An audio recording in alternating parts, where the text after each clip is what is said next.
Isa sa mga kilalang missionary ng 19th century ay si Adoniram Judson. Siya ay missionary po sa Burma.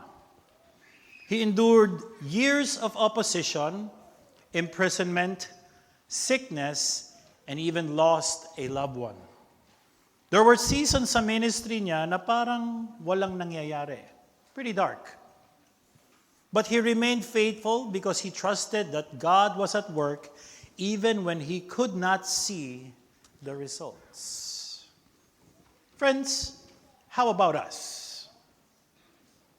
Kapag may hinaharap na oposisyon o difficulty sa ating Christian life and ministry, kapag hindi na natin nakikita ang fruit ng ating faithfulness, magpapatuloy pa ba tayo?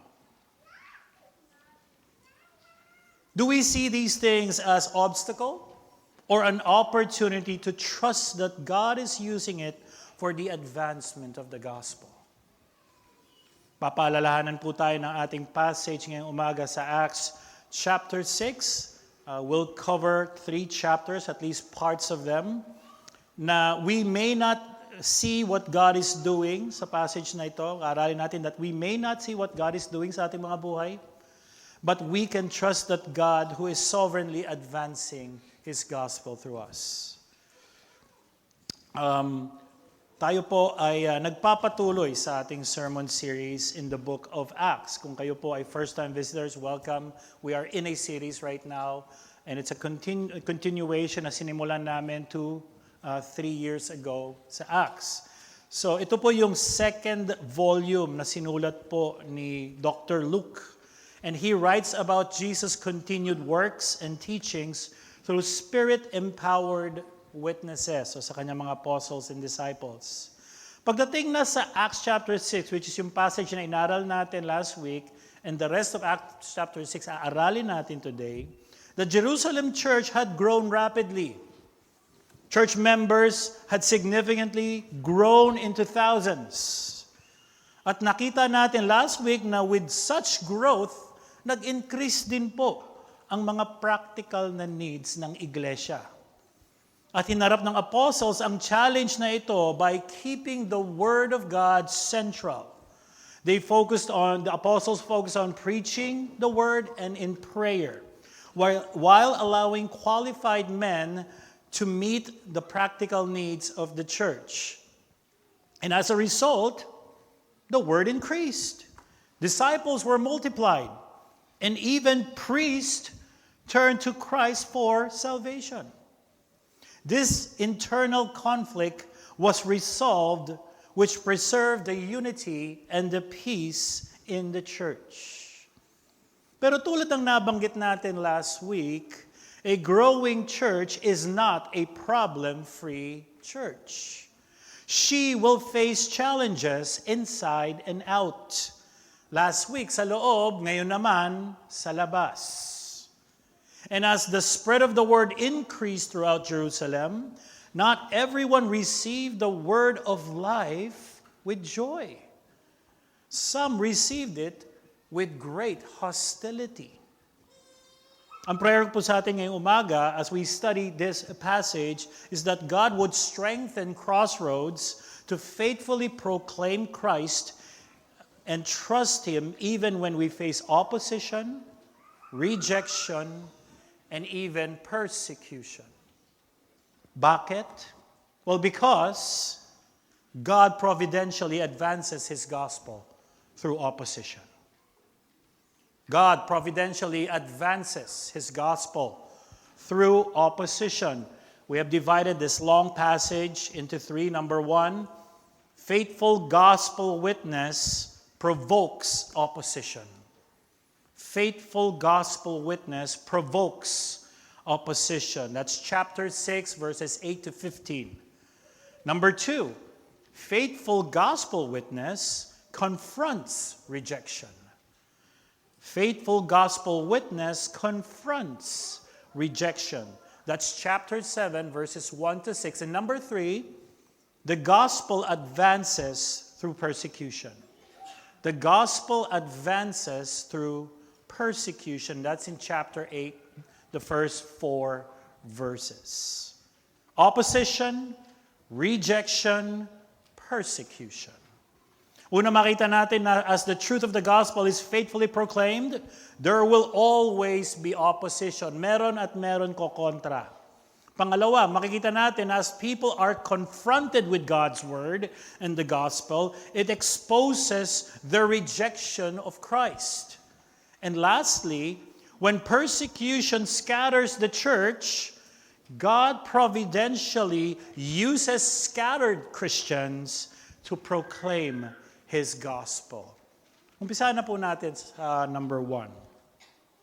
Faithful gospel witness provokes opposition. Babasahin ko po ang verses 8 hanggang 10 in chapter 6 in the English Standard Version. And Stephen, full of grace and power, was doing great wonders and signs among the people. Then some of those who belonged to the synagogue of the freedmen, as it was called, and the Cyrenians and the Alexandrians, and of those from Cilicia and Asia, rose up and disputed with Stephen. But they could not withstand the wisdom and the spirit with which he was speaking. Last week, napakilala sa atin to si Stephen ang maigsi.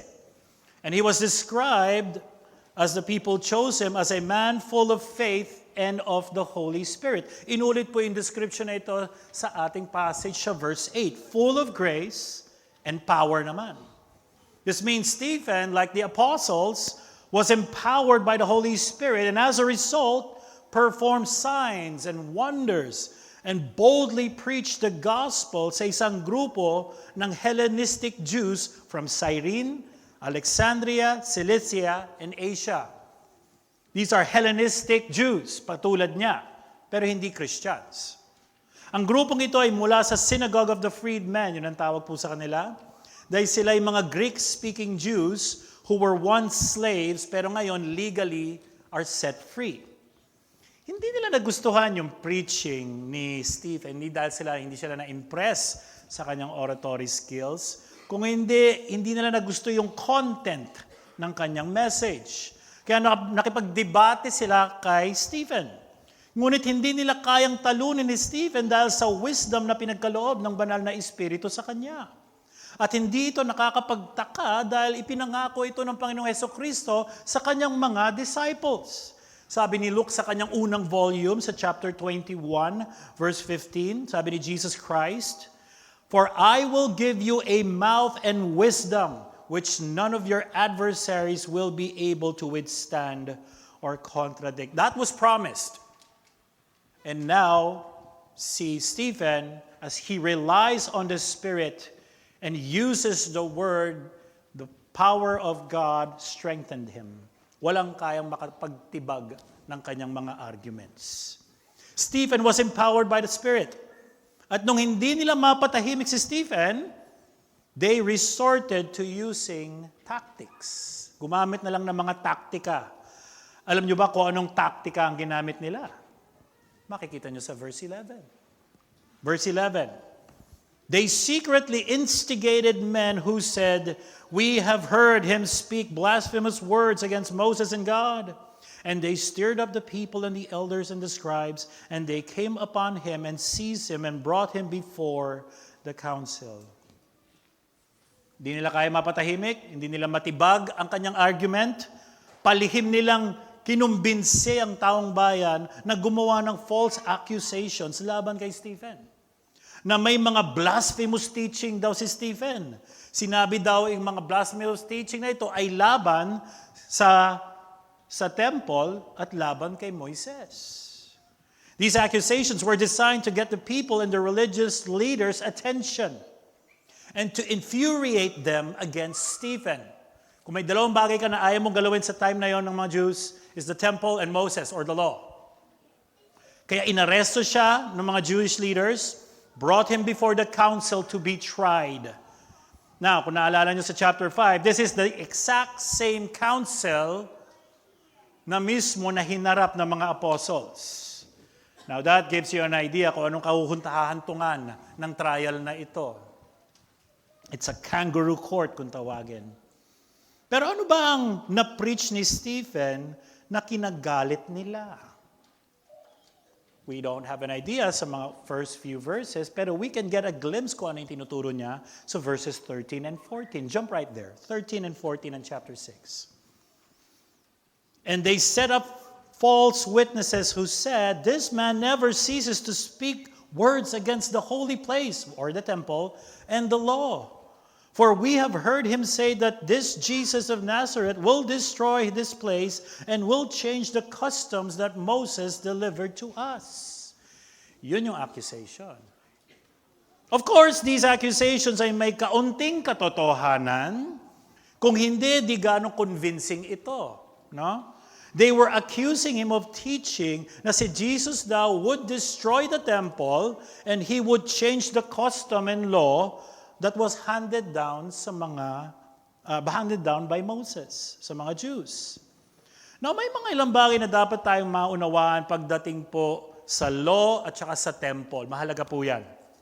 Itong dalawang ito ay ang cultural identity ng mga people of Israel.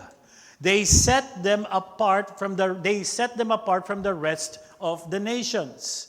The law signifies that they were God's chosen people and were to conform themselves sa mga standard nito.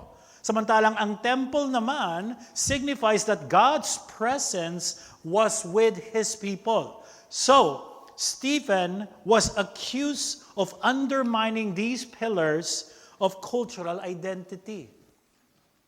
Now, may mga nabanggit siya about the temple, may mga nabanggit siya about the law, pero hindi sa pagkakasabi ng mga mamang ito na who falsely accused him. Kung naalala ninyo sa John chapter 2, sa sermon ni Brother John sa atin a few years ago, or last year, or a few years ago, Jesus said something that related dito. When asked for a sign by the Jewish leaders, Jesus responded sa chapter 2, verse 19 hanggang 21 ng ganito, "Destroy this temple, in 3 days I will raise it up." Nasyak ang mga religious leaders noong time na yon sa sinabi ni Jesus. Kaya sinagot nila sa verse 20, "It has taken 46 years to build this temple, and will you raise it up in 3 days?" Verse 21, Jesus was not talking about the temple ng structure na nasa tabi niya. He's talking about the temple, yung katawan niya, his body. Kaya sinabi ni Jesus sa verse 22, after sa verse 22, when Jesus rose from the dead, naalala ng mga disciples yung katuroan na ito. So Jesus was not talking about destroying the structure itself. He's talking about that He will die. And on the third day, He will rise from the grave. Nung siya'y nabuhay na muli, dun palang naalala ng mga disciples ko anong kahulugan nito. At hindi na hinto si Jesus dito. Sa Matthew chapter 12 naman, sinabi niya, "One greater than the temple is here," which is He's talking about Himself. Tulad ng aking nabanggit, the temple was where the people of God met Him. And now Jesus comes and says, "I am the true temple." Mga kaibigan, if you want to meet the living God, you don't need to go to the temple. But you and I cannot also go directly to Him either. Because God is holy and righteous. You and I are not. We deserve to be punished. And those who do not have a relationship with God will be judged. Because He is a just God and He must punish sinners. If you want to meet the living God, you go directly to Jesus. He is the Son of God who left the glories of heaven and took on human flesh to be with His people. Jesus preached, performed signs and wonders, fed thousands of people, healed the sick, cast out demons. At sinabi niya sa Matthew chapter 5, "Do not think that I have come to abolish the law or the prophets. I have not come to abolish them, but to fulfill them." Jesus lived a sinless life, a life that perfectly obeyed the commandments of God that you and I cannot. And He was nailed to the cross so that lawbreakers, rebels, disobedient sinners like you and me will be restored to a right relationship with God. He was buried, and on the third day, God raised him from the grave. This means God accepted his sacrifice, defeated sin, death, and Satan. Friend, if you are not a follower of the Lord Jesus Christ, this for you is wonderful news. This is good news. God is patient with you, and he did not treat you as your sins deserved. So there is an invitation from Jesus to you to turn away from your sins and place your faith in Christ for salvation. The law and the temple are mere shadows pointing forward to Christ. At naniniwala ako na ito ang message ni Stephen nung pinag-preach siya. Nang pinreach niya to with full wisdom and empowered by the Holy Spirit. At ito yung exact message din that provoked people to opposition. This is also the same message na binali nila sa harapan ng council just to accuse Stephen. At kahit si Stephen ay inakusahan ng Sanhedrin na blasphemer, na kahit siya ay tinawag na blasphemer, hindi nagsasabi ng totoo, his face, sabi dyan, was like the face of an angel. Now, sa panahon natin ngayon, when we say a face like an angel, yung parang pretty boy yung dating, na parang pretty boy, makinis, mukhang baby face. Sa Bible, hindi yun ang ibig sabihin doon. It's always related kay a messenger. Itong passage na to actually echoes yung nangyari po kay Moses. After niya ho bumaba ng bundok, he was glowing. So, hindi naman sinabi rito na nag-glow yung muka ni Stephen, literally. Pero there's a certain glow showing that Stephen stood before them as God's faithful messenger, empowered by God's Holy Spirit. So, in application sa atin dito, do not be surprised when gospel faithfulness produces opposition. If you faithfully proclaim the gospel, asahan nyo, there will be people who will oppose yung message mo and even oppose you. Alalahanin po natin na si Stephen was full of grace and power, wisdom in the Spirit, yet he was opposed.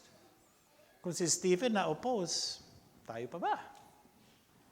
Minsan kahit gaano kalinaw ang tunuturo natin pagdating sa salita ng Diyos at sa gospel, the more people will oppose us. Kaya wag natin sukatin ang ating faithfulness by how people respond to us.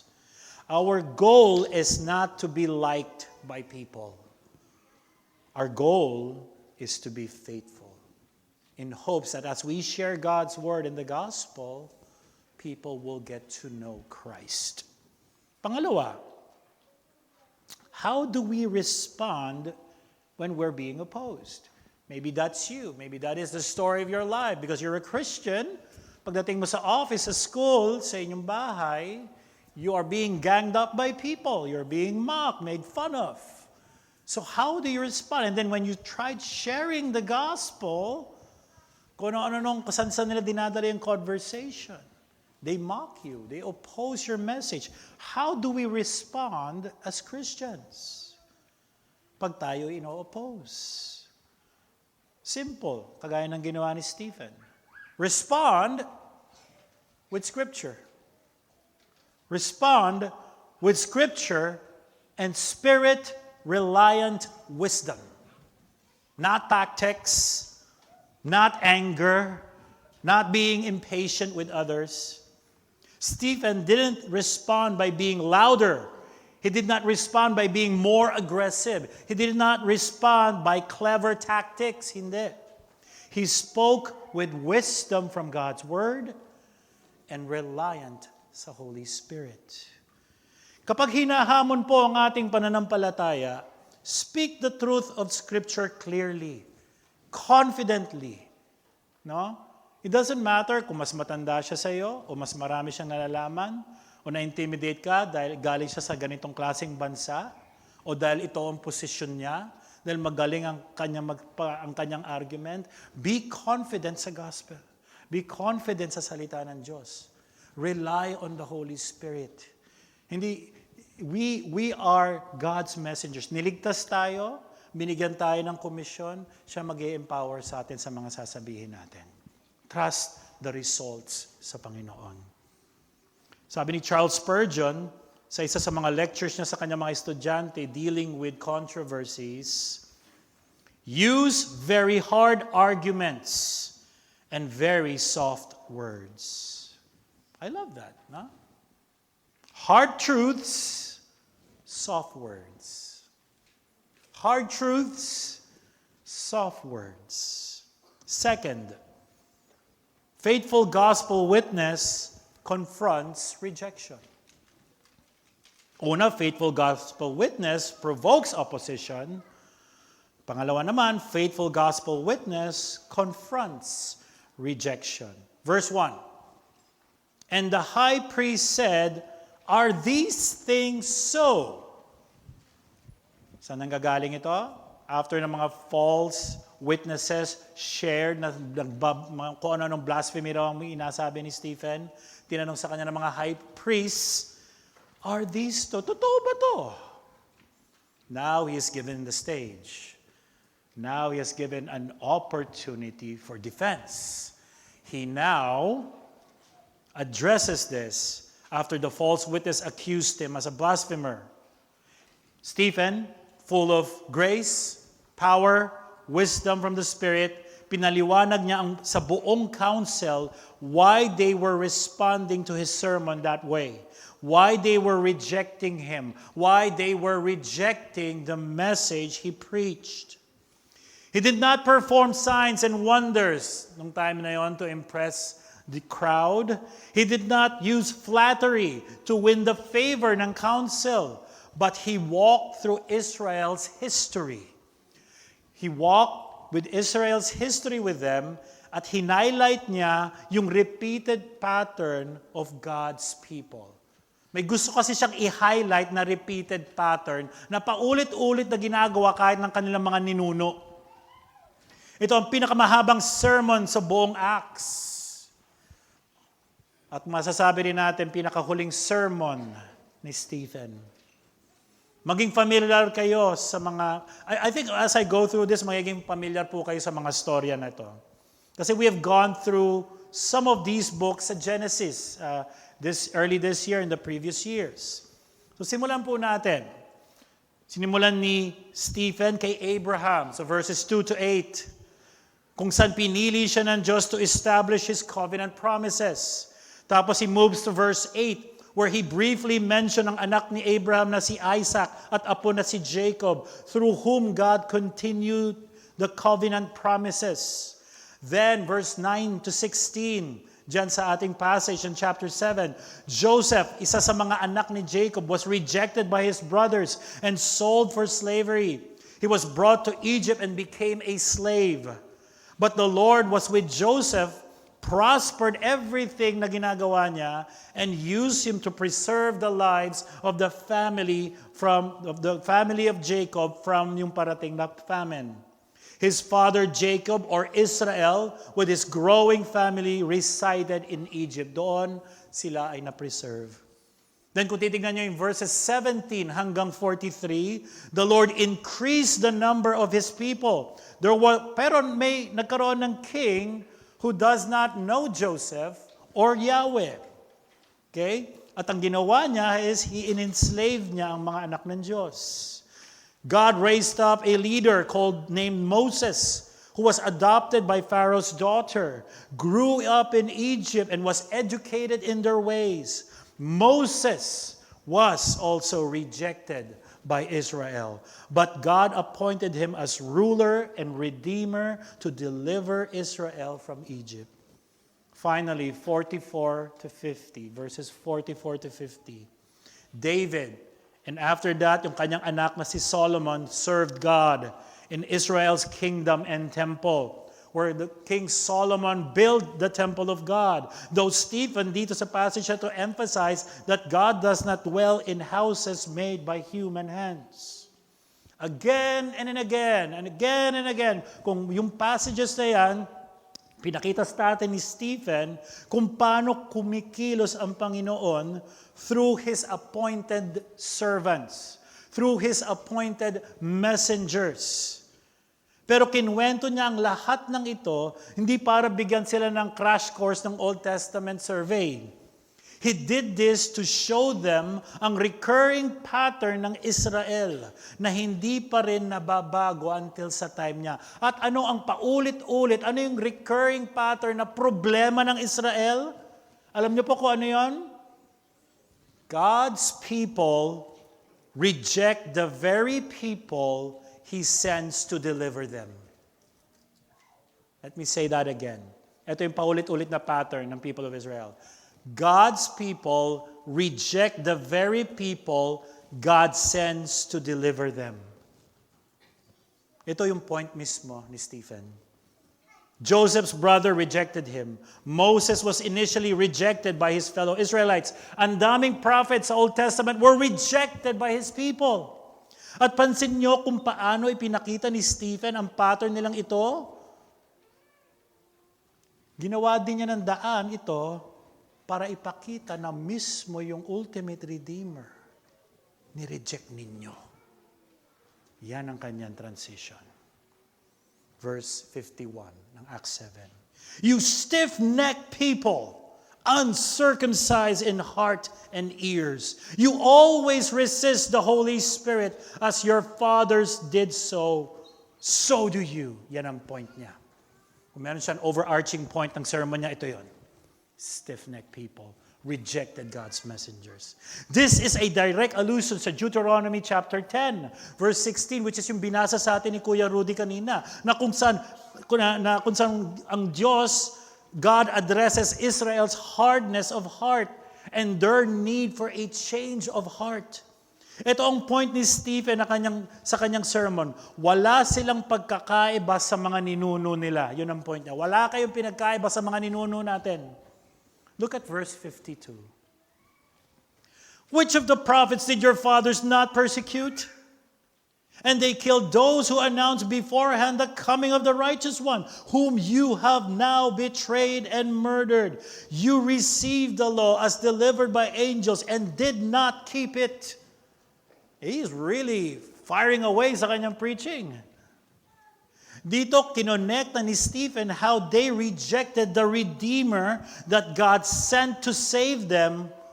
At sino yon? They have rejected Christ, the ultimate Redeemer, the ultimate Deliverer. Jesus is the fulfillment of everything that Stephen has been talking about sa kanyang sermon. The prophets pointed forward to Him. Moses pointed forward to Him. The promises of God find their fulfillment in Him. Yet Israel, like their forefathers, rejected Him. Oh, friends, hindi lang sa panahon niya ni Stephen. Many of us have been exposed to these gospel truths of who Jesus is and still reject Him.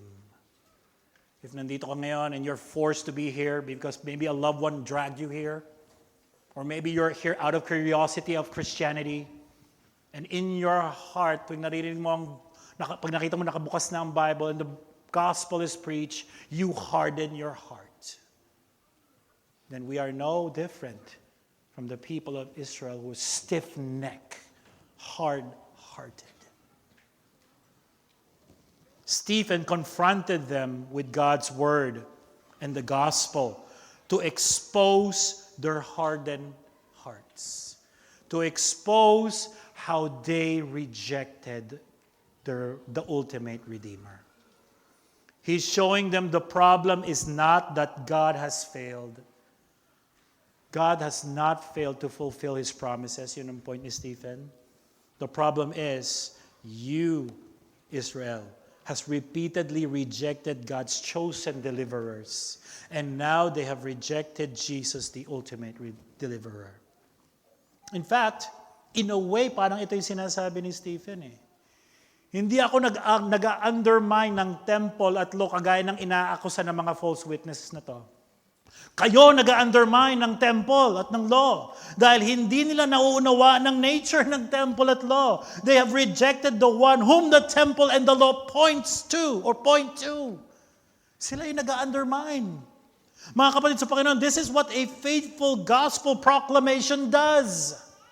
This is what a faithful preaching of God's word does. And what does it do? It exposes and confronts the heart. As I preach God's word to you today, your heart, my heart, is exposed and confronted. Friends, when God's word exposes and confronts our sin, our first response should not be, sakto sa kasama ko yan. Buti na lang nakapunta ngayon. Diba? Hindi ho dapat ganon. Ito ang tamang response. Ang tamang response is humble prayer sa Panginoon. Lord, anong kailangan kong makita sa sarili ko sa salita mo? Kapag kino-confront tayo ng salita ng Diyos, huwag nating i-defend ang ating mga sarili. Huwag natin i-justify ang ating kasalanan. Huwag natin sisihin ang ibang tao. Tama na pumapasok sa isip mo, buti na lang, pastor, naririnig niya to. Sa'yo yan! Sa akin yan! Bakit salita ng Diyos yan?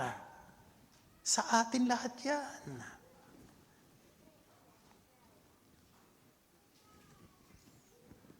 Huwag natin i-justify ang ating kasalanan. Huwag natin sisihin ang ibang tao. Let God's word do its work.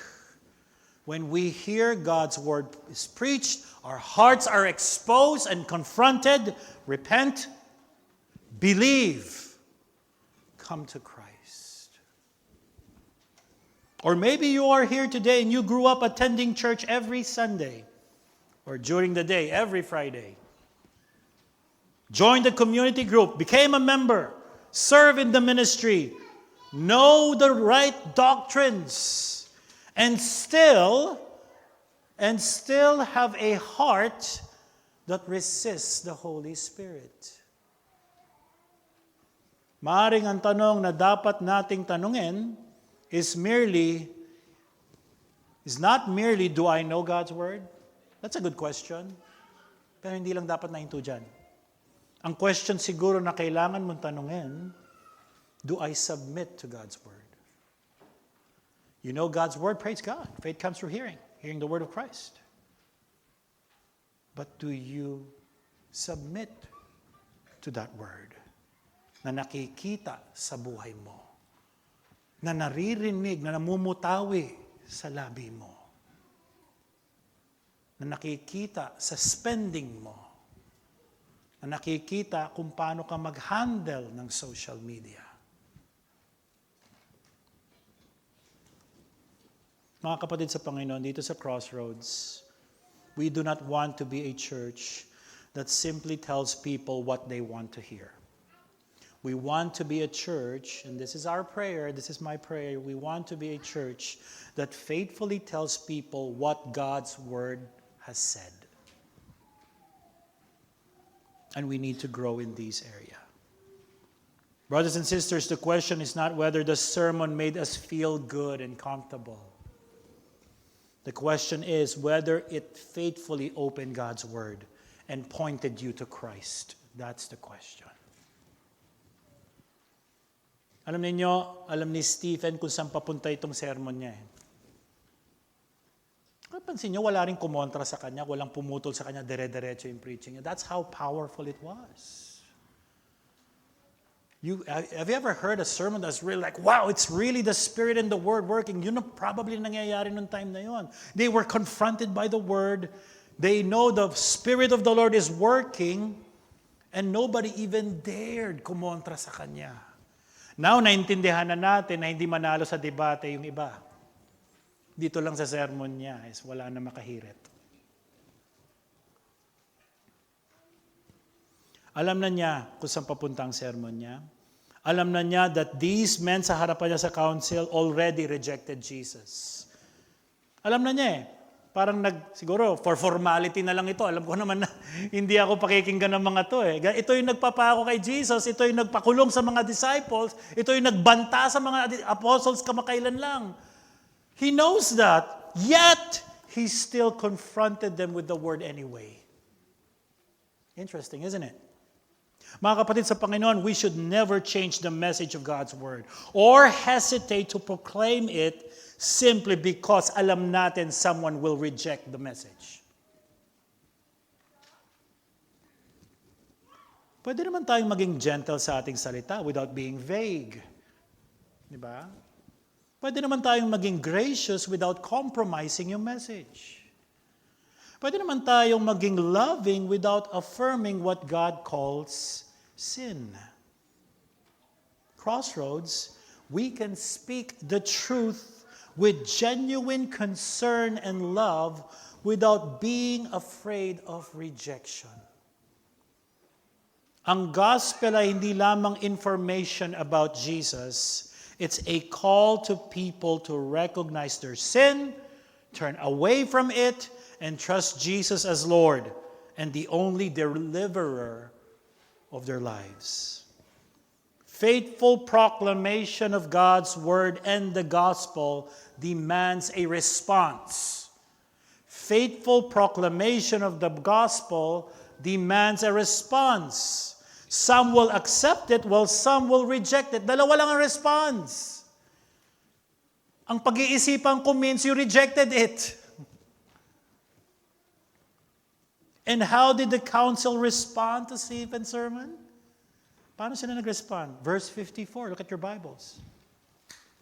Now when they heard these things, they were enraged, and they ground their teeth at him. Nagngingit-ngit sa galit. Nakarinig na ba kayo yung nagngingit-ngit? Malamang siguro yung katabi mo pag natutulog ka, nagngingit-ngit sa madaling araw. Pero yung nagngingit-ngit sa galit, minsan ikaw lang nakakarinig nun eh. Pag galit na galit ka, tapos nag-grind na yung teeth mo. Ganun ang nararamdaman ng nasa council. Wala silang masabat, wala silang masabi, nagngit-ngit na lang sa galit. Clearly, they rejected the gospel. Klaro yan. Samantala, nananatiling kalmado at mapayapa si Stephen. Bakit? Because he was full of the Holy Spirit. He knows kung ano sinasabi niya, salita ng Diyos. It was not the restless, angry crowd that caught Stephen's attention ng time na yon, but something more significant, something more glorious. Verse 55. Tingnan niyo yung Bibles niya. But he, full of the Holy Spirit, this is Stephen, gazed into heaven and saw the glory of God and Jesus standing at the right hand of God. And he said, Behold, I see the heavens open and the Son of Man standing at the right hand of God. But they cried out with a loud voice and stopped their ears and rushed together at him. They cast him out of the city and stoned him. Stephen saw Jesus standing at the right hand of God.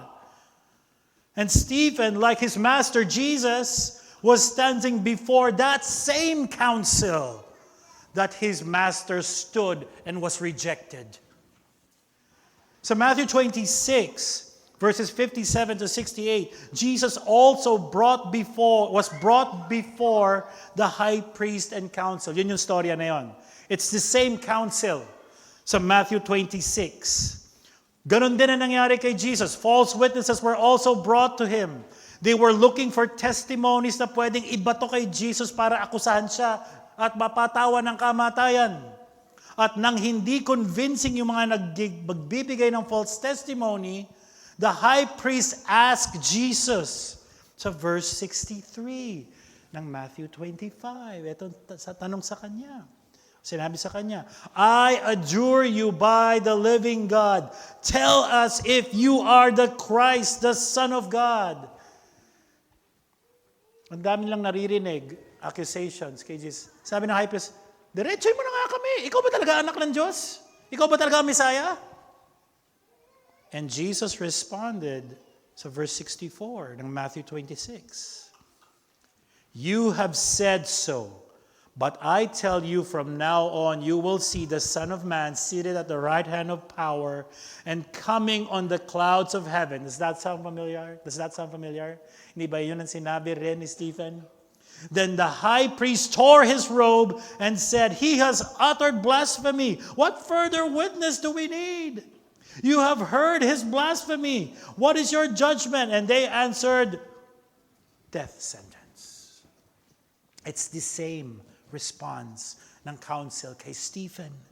Jesus stood before this council and testified that he is the Son of Man who would sit at the right hand of God, the Father. Yun ang sinabi niya sa council na yon. Now, his disciple Stephen stood before this exact same council, looks up and sees Jesus, who is exactly standing at the right hand of the Father. The council rejected Jesus, but God vindicated him by raising Jesus from the dead and exalting him to the right hand. Parang ito lang yung sinasabi mismo ni Stephen eh. You rejected and murdered Jesus. Pero isa lang masasabi ko sa inyo, He's alive. Nakikita ko siya ngayon standing at the right hand of God. They could not take that. Kasi that's the very thing na sinabi sa kanila ni Jesus. The Son of Man will stand at the right hand of the Father. And yun ang exactly na sinabi mismo ni Stephen. They covered their ears and publicly executed him by stoning him to death. Si Stephen. Jesus was falsely accused and condemned to death. Stephen was also falsely accused and condemned to death. Jesus suffered for Stephen on the cross. And now Stephen is suffering for bearing witness to Jesus. Jesus died as the Savior of His people, but Stephen died as a witness to his Savior. At alam niyo ba ang final words ni Stephen? Verse 59. Lord Jesus, receive my spirit. And falling to his knees, he cried out with a loud voice, Lord, do not hold this sin against them. And when he had said this, he fell asleep. It's one way of saying he died. Does this sound familiar? Jesus, while he was hanging on the cross, said, Father, forgive them for they know not what they do. Mga kaibigan, ito ang gospel. Jesus is the true righteous Son of Man who was rejected, falsely accused, condemned, crucified, and raised from the dead. And now He reigns at the right hand of God. And because Jesus died and rose again, even in the face of death, mga kaibigan, His people, we, His people, can say with Stephen, as we proclaim the gospel of Jesus Christ, Lord, Jesus, receive my spirit. Which means now we understand yung sinasabi ni Paul, to live is for Christ. Die, death is gain. Mga kapatid, we may be rejected for proclaiming Jesus. We may suffer for being faithful kay Christ. But our hope is not how people respond to us. Hindi nandun yung hope natin. Our hope is in the Christ who was rejected by men, vindicated by God, raised from the dead, and now reigns at His right hand. Nandun yung hope natin. Kaya when we are rejected and persecuted, look up to Christ. When people oppose you because you faithfully proclaim God's word, look up to Jesus. And when you face suffering, even death, look up to Jesus, the author and perfecter of your faith, who is sitting at the right hand of the Father. It is discouraging sometimes to proclaim the gospel to the people you love. Because the very people that you are hoping that would have a relationship sa Panginoon through Jesus Christ are the very people who rejects Christ. Mga kapatid sa Panginoon, if that is you, wala tayong control doon. We do not have the power to transform lives. You do not have. You can manipulate, you can twist your arms, but it can never transform hearts.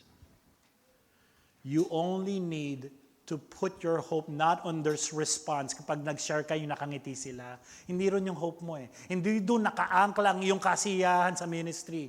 Na kapag sineran mo, tumanggap, of course, we can rejoice with that, pero yung ultimate hope mo is nasa Panginoon. Because maybe, just maybe, you do not know God is doing something beautiful sa life ng tao na yan that you know not of. Kasi ang hope naman natin is yung risen, resurrected Christ. And that risen, resurrected Christ will one day return for us. Crossroads, ito ang larawan ng isang faithful Christian witness. We should be a church that speaks the truth with courage and humility. Huwag natin i-compare ang gospel, wag natin i-compromise ang gospel para lamang makaiwas sa opposition and suffering. Ayaw din naman natin maging unnecessary and foolishly offensive sa ibang tao when sharing. Stephen prayed for the people who were stoning him. Let me say that again so that it would sink in. Stephen prayed for the very people who were stoning him to death. Jesus died for those who was crucifying him. So Crossroads, when we face opposition, our response should not be hatred, should not be retaliation or withdrawal. We faithfully proclaim Christ and entrust ourselves and their lives to God. Number 3 and last, the gospel advances through persecution. This will be a short one. And Saul approved of his execution, and there arose on that day a great persecution against the church in Jerusalem. And they were all scattered throughout the regions of Judea and Samaria except the apostles. Devout men buried Stephen and made great lamentation over him. Verse 3, but Saul was ravaging the church and entering house after house. He dragged off men and women and committed them to prison. Si Saul ang nagbigay ng consent, ng go signal na i-execute si Stephen. Luke introduced him sa chapter 7, verse 58, kasi he will be a significant character sa book of Acts.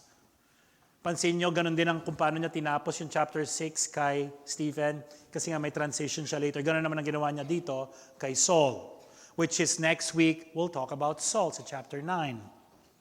Patay na si Stephen at ngayon persecuted ang church at ang Christians ay kalat-kalat ngayon, wala na sa Jerusalem halos yung iba.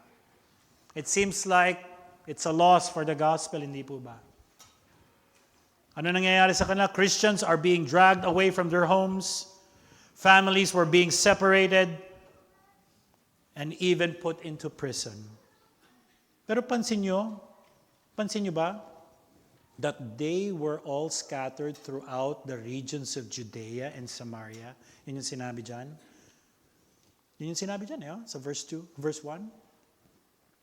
Naalala nyo ba yung sinabi ni Jesus sa Acts chapter 1, verse 8? Bago siya mag-ascend, Jesus said, you will be my witnesses in Jerusalem and in all Judea and in Samaria and to the end of the earth. The persecution is scattering the church. But in God's providence, the scattering of the church also means the spreading of the gospel. They were bringing the gospel to places where the Lord commanded them to bring. Samaria, Judea. Later on, pagpasok na ni Paul, ends of the earth. What the persecutor intended for evil, God providentially uses for gospel good. Pansin niyo ba sinabi sa verse 4, as I extend verse 4, Now those who were scattered went about preaching the word. This is one of the greatest themes of Acts. God advances his gospel even through opposition. Crossroads, this should change how we think about suffering, difficulty, and ministry. If everything is going wrong, God must be doing something wrong. We are doing something wrong.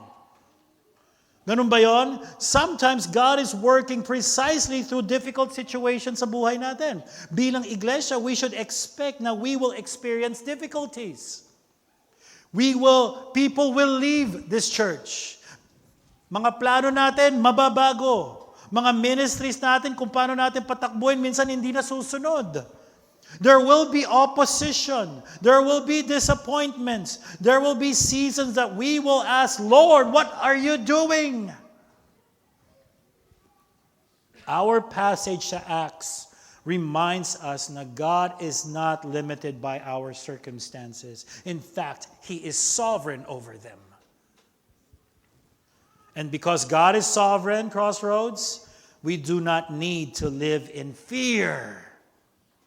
We can faithfully do what Christ has commanded us to do. We will continue to preach and proclaim the word and the gospel. We will continue to make disciples. We will continue to love and care for one another. We will continue to help each other grow in holiness. We will continue to reach our neighbors. We will continue to reach our children. We will continue to share Christ with our colleagues and trust God with the results. We are praying that we will send people out as well.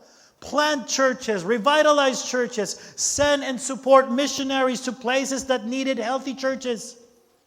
Another important thing that we need to notice in verse 4, the believers who were scattered did not simply complain about their current circumstances. No, they went about preaching or proclaiming the word. Ang ibig sabihin po neto, ang gospel mission ng Crossroads Church ay hindi titigil when we leave this gathering. We don't become missionaries only kapag nakatayo dito sa likod ng pulpit. We are witnesses when we go to work. When we go to school, we are gospel witnesses. When we meet our neighbors, we're gospel witnesses. When we sit with our families, we are gospel witnesses. When we talk with our friends, we're gospel witnesses. When we travel, we're gospel witnesses sa mga tao na makakasama natin. When God moves us from one place to another, we are God's gospel witnesses. Remember, Crossroads, wherever God places His people, He intends His gospel to go with them. Let me say that again. Wherever God places His people, that's us, He intends His gospel to go with them. Huwag niyo iiwan ang gospel dito sa congregation. Kung saan ka man magpunta, dala mo yan. At huwag mo lang sarilihin, it's good news. Good news needs proclamation. To conclude us, nakita natin ngayong umaga ang opposition, rejection, persecution, and even Stephen's death. But above all, we see God's providence. So Crossroads, when the gospel provokes opposition, keep proclaiming Christ. Look up to Jesus. When the gospel confronts rejection, keep proclaiming Christ. When persecution scatters us, keep proclaiming Christ. If we are threatened sa life natin because of the gospel ministry, keep proclaiming Christ. Even sa last breath natin, keep proclaiming Christ. Our confidence is not in our own strength, but in Christ who sovereignly promised, I will build my church, and the gates of hell shall not prevail. The gospel will advance, not because we are strong, but because Christ is sovereign. And what the enemies intend to stop the gospel, God used it to advance it. Bakit? Why? Because God providentially advances His gospel through opposition. Let's pray. Panginoon, maraming salamat po. Thank you that you are a sovereign God, sovereign over all things, and that even through opposition and persecution and hardships, you advance your gospel. Give us the courage. We know, Lord, we have the spirit that you have given Stephen to faithfully proclaim Christ. We pray that you would help us rely on your word. Help us to rely on your spirit. Help us to have humble hearts. Make us a faithful church, Father. Make us bold witnesses, steadfast in suffering, confident in Christ, knowing that as we labor for the gospel as a church, you're the one who is building the church. May your name be glorified. In Christ's name we pray. Amen.